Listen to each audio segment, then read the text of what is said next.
할렐루야. 우리 하나님의 크신 은혜와 은총이 우리 모두에게 충만하게 임하시기를 간절히 기도합니다. 역시 우리는 하도 지진을 많이 겪어서 웬만한 지진에는 꿈쩍도 안 하는 것 같아요. 예배 전에 잠깐 지진이 왔지만 전혀 요동하지 않는 우리 모습을 보면서 참 일본 생활을 오래 잘하셨다 싶은 생각이 듭니다.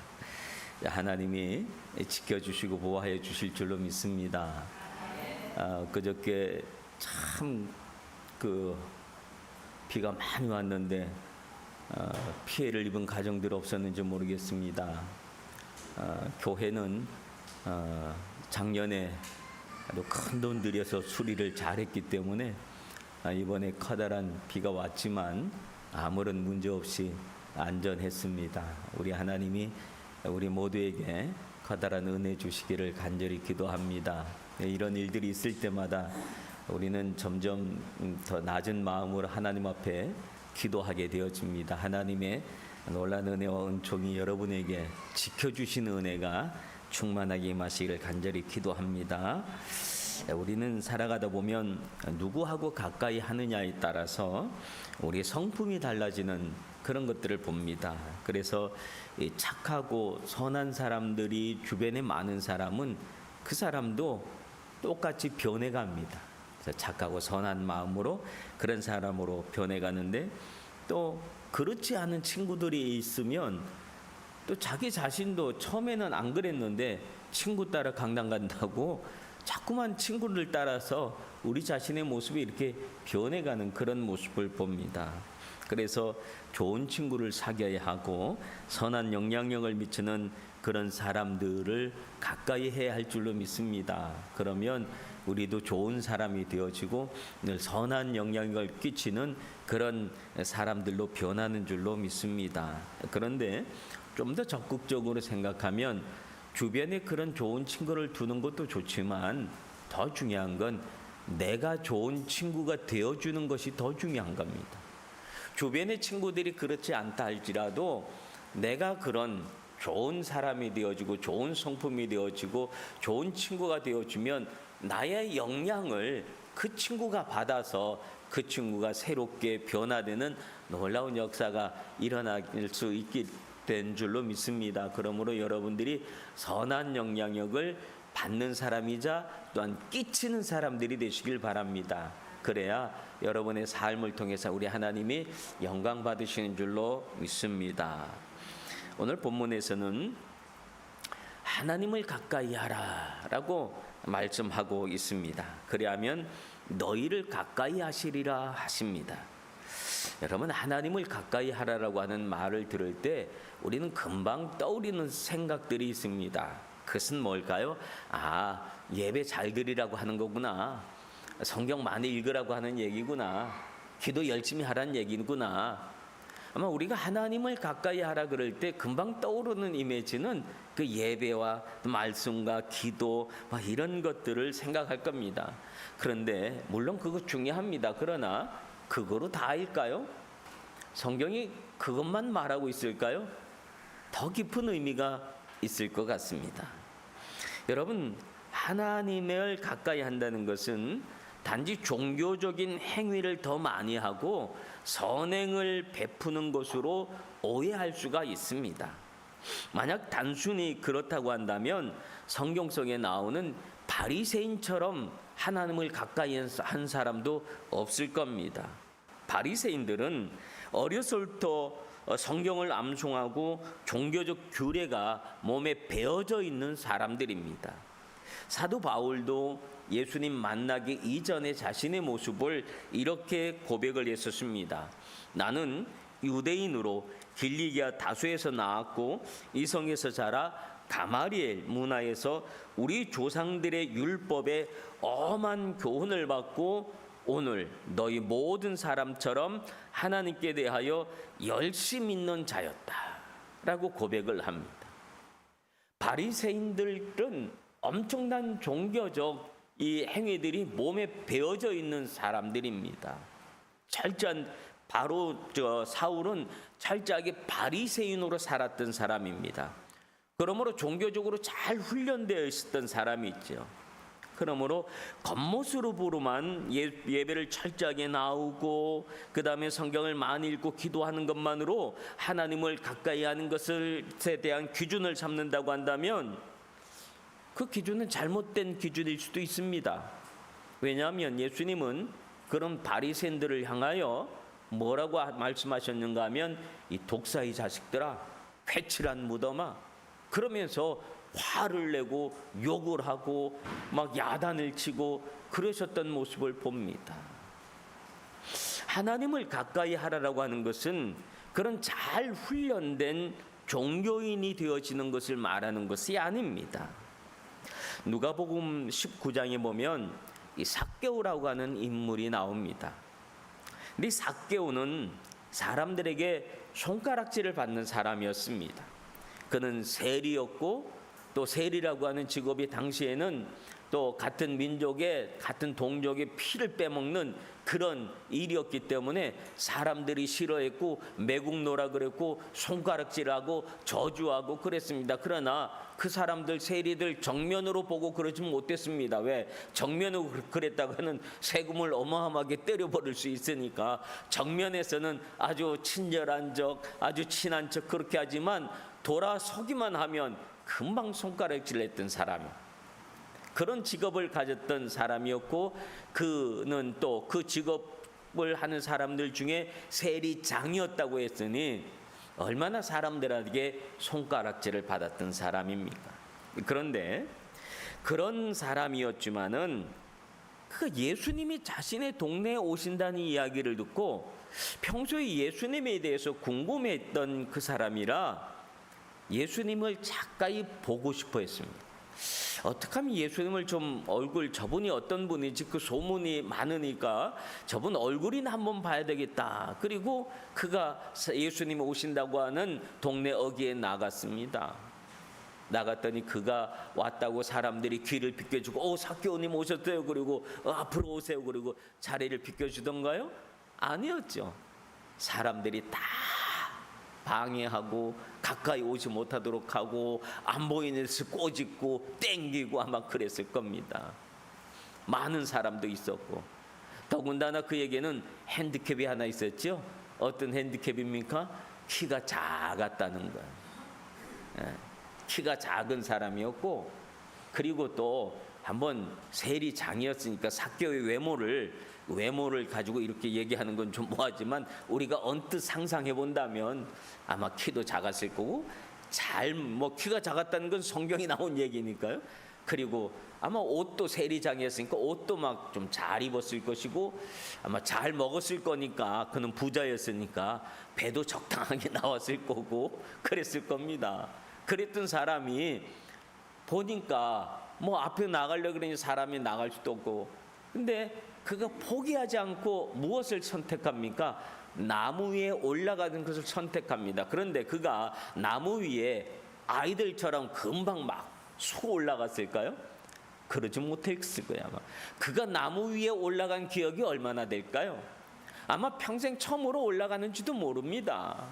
옷은 좋은 옷 입었죠. 배는 나왔죠. 그런데 그가 나무 위를 어그저그저 걸어가는데 한 번에 쑥 올라갔을까요? 몇 번 실패하고 올라갔을 겁니다. 그의 이유는 그 나무 위에 올라간 이유는 뭘까요?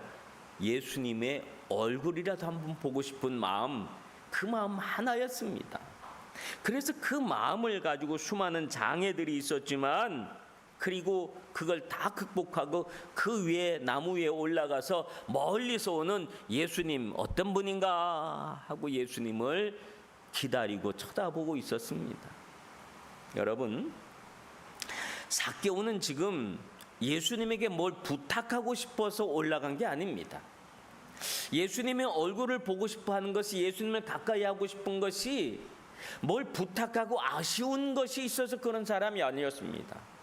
사실 많은 사람들이 예수님을 가까이 하기도 했고 예수님 앞에 다가오기도 했습니다. 그런 사람들은 이유가 있었습니다. 왜?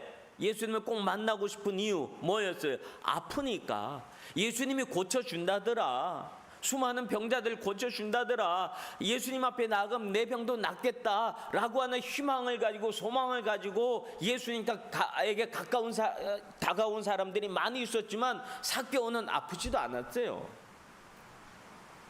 아쉬운 게 없었어요. 그는 부자였어요. 뭐가 아쉬웠겠습니까?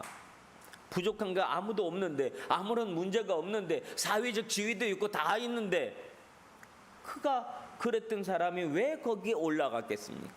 이유는 한 가지였어요. 예수님을 가까이 하고 싶어서 그래요. 가까이서 예수님의 얼굴을 보고 싶은 것이 그의 한 가지 이유였습니다. 그렇게 했더니 어떤 일들이 벌어졌습니까? 예수님이 가까이 오셨습니다. 그리고 삭개오가 있는 그 나무 밑에 예수님이 서셔서 하신 말씀이 삭개오야, 그러면서 삭개오의 이름을 불러주셨습니다. 내려와라. 오늘 내가 너네 집에 좀 들어가야 되겠다 말씀을 하셔주셨습니다. 예수님이 삭개오의 이름을 부르고 삭개오의 집에 먼저 들어가겠다고 말씀을 내주셨습니다. 삭개오는 얼마나 기뻤을까요? 그리고 예수님을 모시고 제자들을 데리고 그리고 자신의 집에 들어가서 막 갑자기 들어온 손님이니까 뭐 준비된 것이 있겠습니까? 그러나 최선을 다해서 예수님을 모셨습니다. 그리고 그의 마음에 얼마나 커다란 기쁨이 있었는지 자신의 재산을 막 다른 사람에게, 가난한 사람에게 나눠주겠다고 막 이런 행동을 하는 겁니다. 그런 모습을 보고 있었던 예수님이 삭개오에게 하셨던 말씀이 무슨 말씀입니까?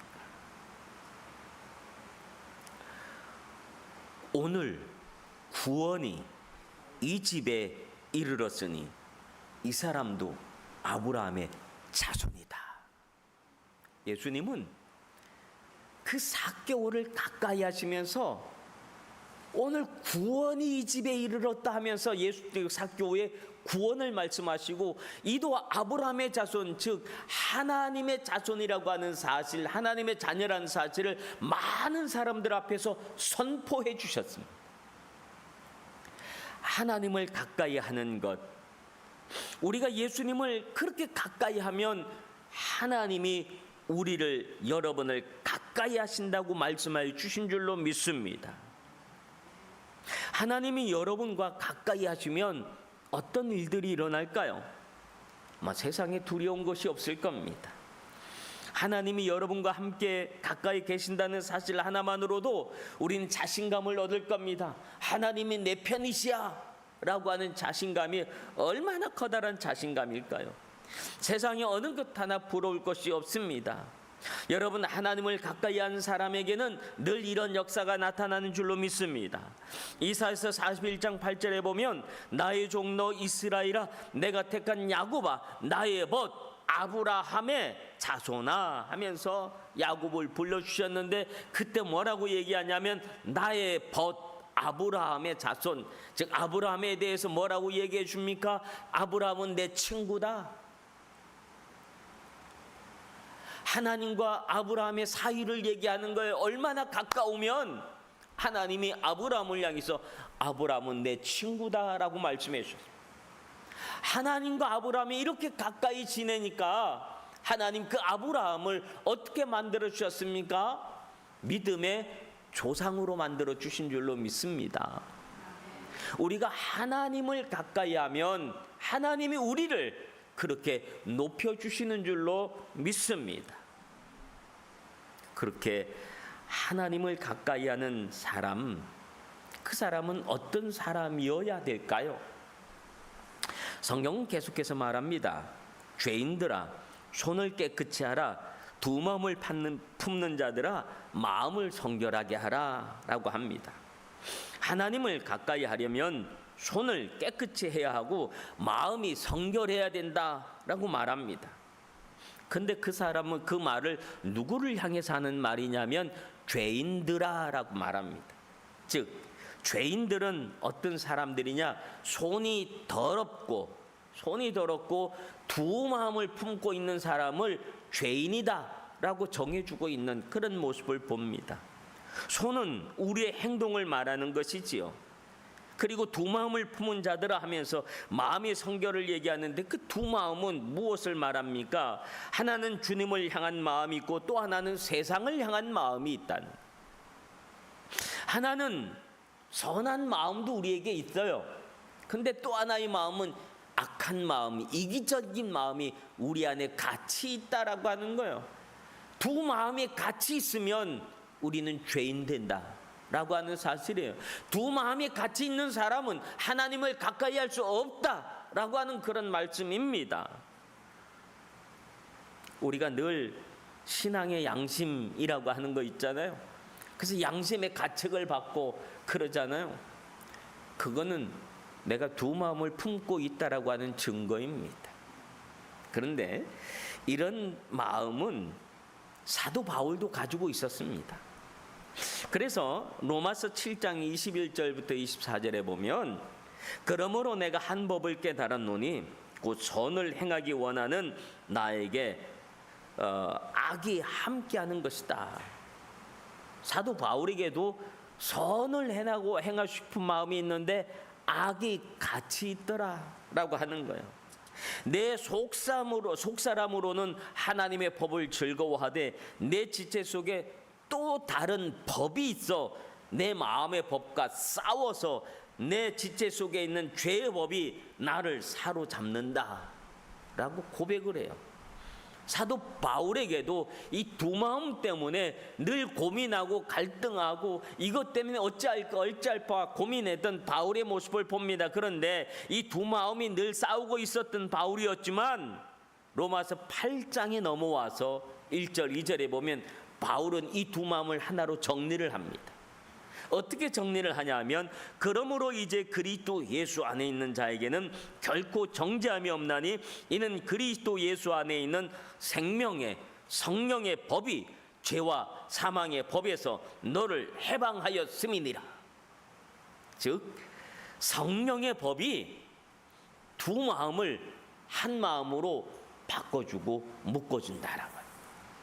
그러므로 우리는 성령의 충만함을 받아야 할 줄로 믿습니다. 그래서 성령의 법이 내 안을 나를 지배할 수 있도록 성령이 나를 지배할 수 있도록 우리가 늘 성령의 충만한 모습을 간직해야 할 줄로 믿습니다. 그런 사람은 하나님을 가까이 할 수 있는 사람입니다. 그리고 또 하나님을 가까이 하는 사람은 어떤 사람이냐? 그 다음 구절에 보면 슬퍼하며 애통하며 울지어다.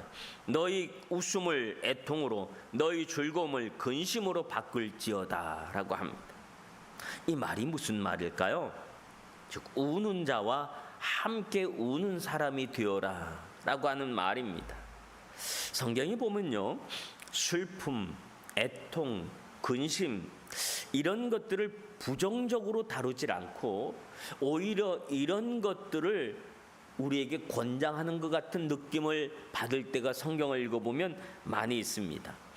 전도서 7장 3절에 보면 슬픔이 웃음보다 나음은 얼굴에 근심함으로 마음이 좋게 됨이니라 라고 합니다.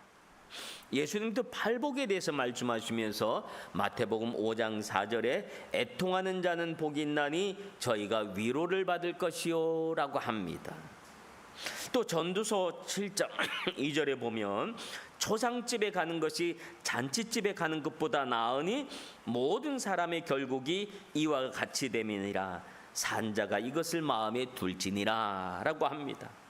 로마서 12장 15절에 보면 즐거워하는 자들과 함께 즐거워하고 우는 자들과 함께 울라라고 말합니다. 즉 우리가 우리의 이웃들과 함께 공감을 하면서 살아라라고 하는, 이웃의 슬픔을 간과하지 말고 이웃의 슬픔을 함께 슬퍼해 주는 사람이 되어야지 된다. 이웃이 기쁜 일이 있으면 그 기쁨을 함께 기뻐해 주고, 이웃이 슬프고 고통당하고 어렵고 힘들어하면 같이 그 마음을 공감해 주어라라고 하는 말입니다. 그렇게 살아가는 사람이 하나님을 가까이 하는 사람이다 라고 하는 겁니다. 사실 기쁘게 웃고 떠드는 거 좋지만 기쁘게 웃고 떠들 때는 그 속에 하나님이 별로 없습니다. 별로 기억이 안 됩니다.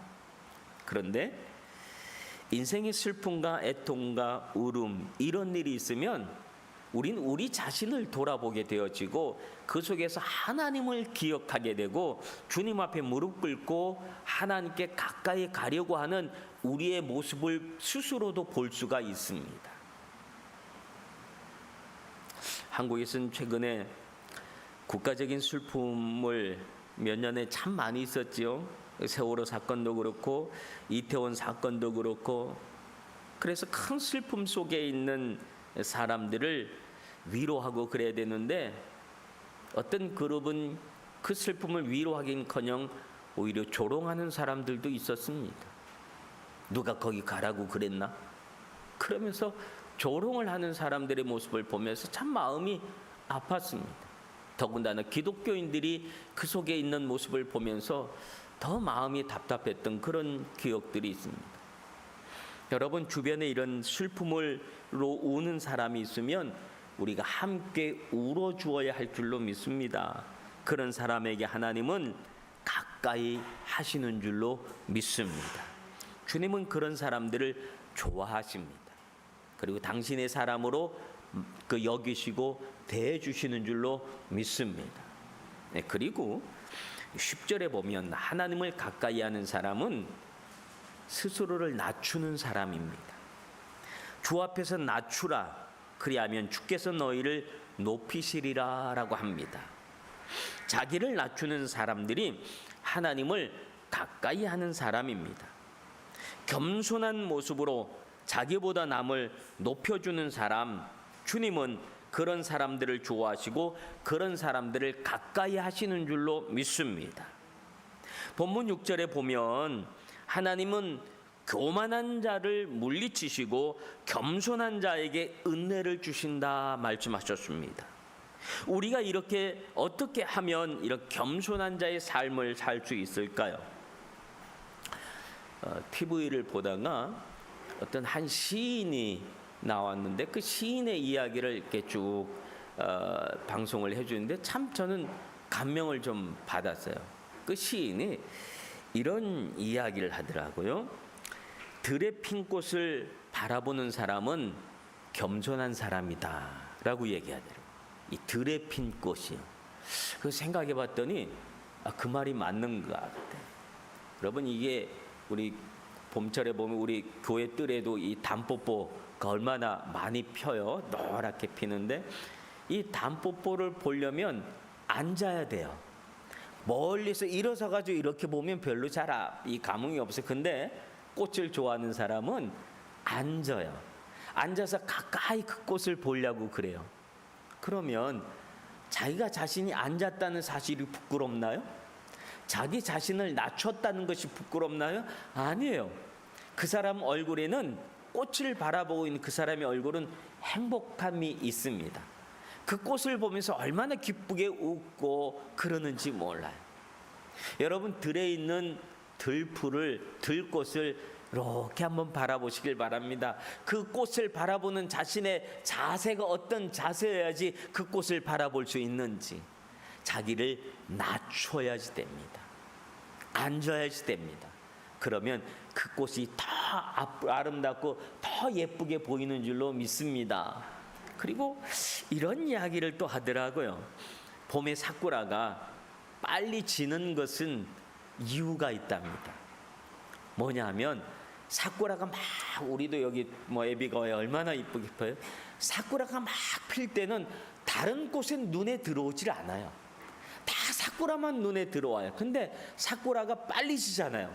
비가 한번 오면 확 지는데 사쿠라가 빨리 지는 것은 다른 꽃을 위한 배려라고 하는 거예요. 나도 사람들에게 이렇게 이쁨을 많이 받았으니까 너도 이쁨을 받아라 하면서 사쿠라가 빨리 진다는 거예요. 빨리 지고 나면 그때 다른 꽃이 눈에 들어와요. 노란 꽃도 보이고 빨간 꽃도 보이고 분홍 꽃도 보이고 들에 핀 작은 꽃들이 그때서야 눈에 들어와요. 여러분, 그렇지 않던가요? 그렇죠.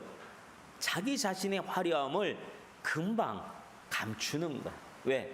나만 이쁨을 받는 게 아니라 너도 이쁨을 받아라. 너도 사람들에게 이쁨을 받아라. 그러면서 꽃이 빨리 진다는 거야. 참 보면서 제가 은혜를 많이 받았어요. 참 은혜롭다. 어떤 설교 한 편을 들은 것 같은 그런 아주 참 은혜가 있더라고요. 여러분 그런 것 같아요. 지금은 또 이 아지사이가 얼마나 이쁘게 필 때요. 아지사이도 얼마나 형형색색이고 모양이 얼마나 다양한지 몰라요. 그 꽃을 가까이 보려면 우리의 자세를 낮추게 됩니다. 여러분 자세를 낮추는 사람 하나님이 그 사람에게는 아름다운 것을 예쁜 것을 보여주는 줄로 믿습니다. 그것을 바라보고 이 자기 자신을 낮춘다는 것이 이렇게 행복한 거구나. 이렇게 예쁜 것을 바라보는 거구나. 우리 마음이 이렇게 기쁘구나 라고 하는 마음으로 자기 자신을 낮출 수 있는 여러분들 되시길 바랍니다. 낮추면 그동안 보지 못했던 많은 것들을 우리가 볼 수 있게 되어진 줄로 믿습니다. 생각하지 못했던 것들을 생각하게 되고요. 자기 자신을 낮추면 세상이 얼마나 아름답게 보이는지 몰라요. 하나님은 그런 자기 자신을 낮추는 사람을 하나님은 가까이 하시는 줄로 믿습니다. 사랑하는 성도 여러분, 하나님을 가까이 하시길 바랍니다. 물론 예배를 통해서 말씀을 통해서 기도를 통해서 가까이 할 수 있지만 여러분의 인격을 통하여 여러분의 삶을 통하여 하나님을 가까이 하시길 바랍니다. 우리가 하나님을 향하여 그렇게 발걸음을 한 걸음 옮기면 우리의 발걸음을 옮기면 하나님은 그 크신 발걸음으로 성큼 우리에게 한 걸음 가까이 오시는 줄로 믿습니다. 하나님이 우리를 가까이 하신다고 말씀해 주셨습니다. 하나님과 가까운 거리에서 주님과 동행할 수 있는 우리 후나바시 교회 모든 성도들 되시길 주님의 이름으로 축원합니다. 기도하겠습니다. 종교적 습관으로 인해서 하나님을 가까이 하는 사람들이 아니라 우리들의 온 성품으로 진심으로 하나님을 가까이 하고 하나님을 좋아하고 하나님으로 행복할 수 있는 성도들이 되게 하여 주시옵소서. 그래서 우리 마음속에 주님으로 인하여 행복해 할 수 있는 믿음의 성도의 삶을 살게 해 주시옵소서. 예수님 이름으로 기도합나이다. 아멘.